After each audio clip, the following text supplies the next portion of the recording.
Hi everyone, it's Brittany and Katie with the Q team in Rochester, New York. Today is week 3 of our 5-part series. If you are looking to purchase a home in the year 2022, this series is for you. If you're just tuning in, go back 2 weeks and start at week 1. But this week we are discussing the process of meeting with your agent to discuss your wants and your needs. Absolutely. So I like to refer to this as my client is like we make our must-have and our deal-breaker list and we make our wish list. And those 2 lists are absolutely crucial to make before you start looking for homes. You're right. That's all I got. I didn't want to interrupt, but then I had something to say and I don't even remember what it was. But the reason that's so important is because your must-have deal breakers are going to help us when we're looking. So if one of your must-have deal breakers is 4 bedrooms, let's say you are a family and you have 3 children and you want them to each have their own bedroom, and you send me a house that only has 3 bedrooms, I'm going to say, let's revisit what our criteria was and what our absolute must-haves were. And are we really going to be able to make this home with 3 bedrooms work, even if it has everything else that we want in it? Will 3 bedrooms work? Yep. Probably not. Probably not. So determining that must-have / deal breaker list and kind of focusing on that more so than your wish list, because that is going to be the stuff that you usually either can't negotiate on or can't change. That's crucial. So when on our end, when we're looking for stuff, we want to verify that everything really meets that must-have list to make sure that you are not compromising much on those things that are, deal breakers for you.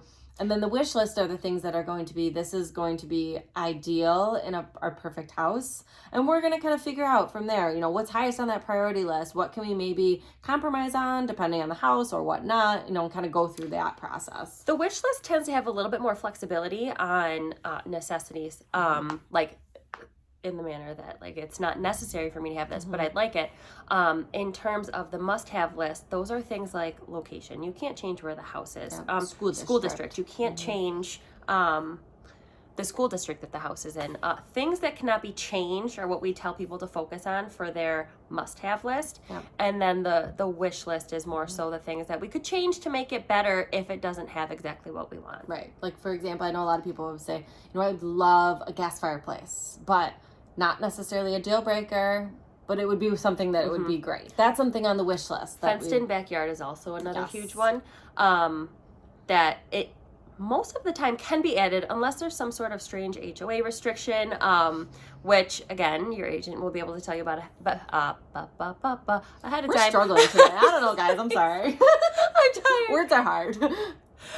But yeah, so a fence can most oftentimes be added in after the fact. So a lot of people who have children or dogs, and they'd prefer a fully fenced in yard, so that when they move in, they don't have to worry about it.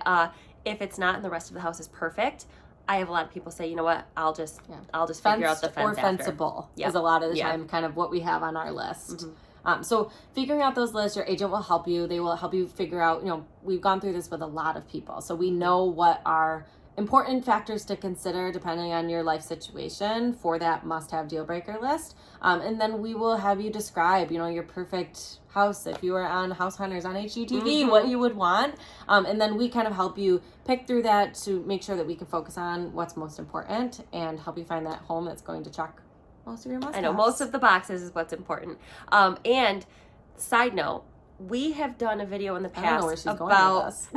Are you afraid? A little bit. We've done a video in the past on compromises that buyers should and should not focus on. That's another helpful one to watch. So just scroll back and look for that one. I think it was literally called what you might want to compromise on or something like that for buyers, because we did one for sellers too. But that is a good one to watch when you're thinking about your wants and needs list. Absolutely. So go back and watch that one too. All right, so tune in next week, part 4.